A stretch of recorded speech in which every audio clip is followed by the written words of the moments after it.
مجھے مانتے بھی ہیں کہ یار یہ بڑا اچھا بالر تھا، بڑی تیز بولنگ کرتا، بڑے بیٹسمین مارا، یہی بات ہے. جب تک میں آپ کے پاس آیا نہیں، آپ نے مجھے پہچانا نہیں. اب میں آپ کے پاس آیا ہوں نا، اب بات کر رہا ہوں آپ کے ساتھ، تو آپ کو لگے گا یار یہ بندہ یہ ہے، یہ بات کرتا ہے، تو آپ آج کے بعد مجھے پہچاننا بھی شروع ہو جائیں گے. ٹھیک ہے؟ اسی طرح اللہ پاک کی ذات ہے ہمارے درمیان. ہم جانتے ہیں اس کو، مانتے ہیں، پہچانتے نہیں ہیں. اب پہچانیں گے کیسے؟ پہچاننے کا اصل طریقہ، پہلا قدم، پہلا سٹیپ پاکیزگی ہے. اور پاکیزگی کس چیز میں ہے؟ نماز میں. اور نماز کہاں ہے؟ مسجد میں.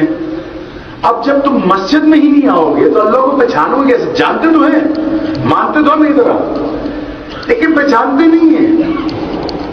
پہچاننے کی جو محنت ہے اس پہ کام ہے. وہ کام کیا ہے؟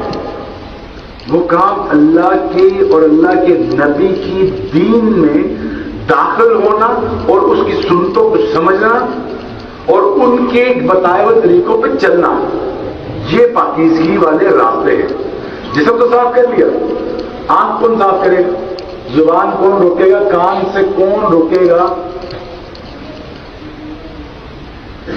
اس چیز کی محنت کے لیے اس جماعت کا یہ کام ہے کہ اللہ کو سمجھنا کیسے ہے، آنا کیسے ہے. میں تو نہیں جواب مانتا اس کو، میں تو صرف اللہ والے مانتا ہوں. نماز کے لیے آ جاؤ، صرف یہی کہتے ہیں.